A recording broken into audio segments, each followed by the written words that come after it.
Hello everyone, I'm Nadia Munla. I'm an embodiment and intimacy coach, and I'm here to talk to you today about how we are all being selfish in relationships. So you might go, I don't know, I feel like I'm pretty good. Well, here's the thing. One of us has to go first. We are all sitting here waiting. The men are waiting to feel more devotion in their women's hearts. The women are waiting for more safety in the men's structure.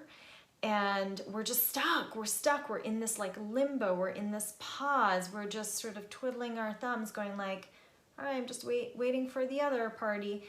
And we're never going to get anywhere that way. And, one thing that comes to mind a lot in this conversation is something actually shared to me by one of my previous teachers, Kendra Kunov, talks about the idea of, can you be the more generous one? Can you be always 100% responsible and accountable for your relationship? So often we think of relationship as this 50-50 situation, but what if you went in and you said, you know what, the entire ethos of this relationship, the dynamics within it, everything is 100% my responsibility.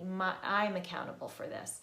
If we each went into it this way, how different would relationships be? And I want to speak to this in particular because I'm constantly hearing the complaints from, opposite parties here, where it's a lot, it's not across the board. However, very often there is the complaint from the women that they don't feel safe enough in the structure of the men, and there's complaint from the men that they don't feel the devotion in their women's hearts. They don't feel the expression and the aliveness in their women as much as they'd like to, or maybe they don't feel the surrender, right? Different sort of versions of the same thing, feeling they don't feel her true feminine Shakti energy moving through her body. All right, great. So then we're all going to sit around and twiddle our thumbs and wait until someone does something, right?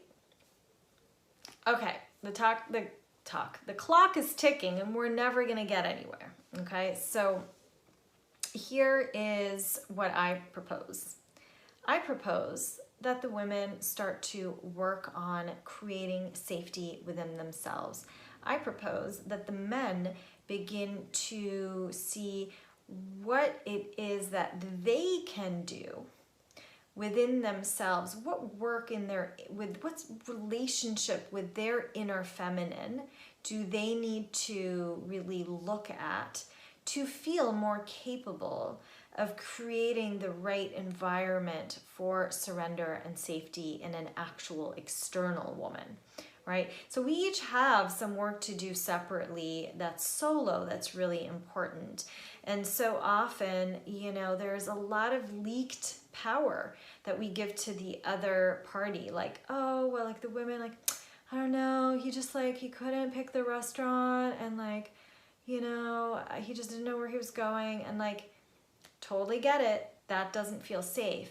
But can you find, and you ultimately may not choose that, right? Like, you get to have preferences, to be clear, but can you find a way to source your inner safety? Have you worked on parenting your own inner little girl? First and foremost, do you feel like you have the capacity to have your heart broken over and over again and still hold yourself in it, hold yourself through the exhaustion, through the emotionality and the heartbreak, and you hold yourself through the fear? All of these are capacities you need to cultivate as a woman to be able to show up 100% generous, to show up going, my default is my heart is open. My default is I am surrendered. My default is I trust you because I truly trust myself and my own inner masculine capacity to hold myself. And then the same goes with the men.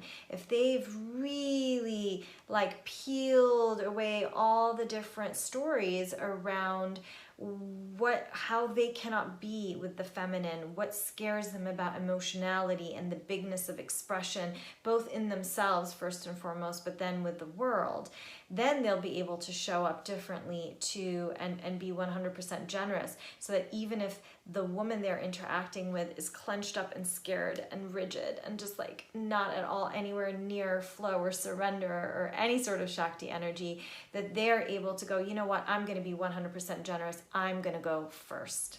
Right?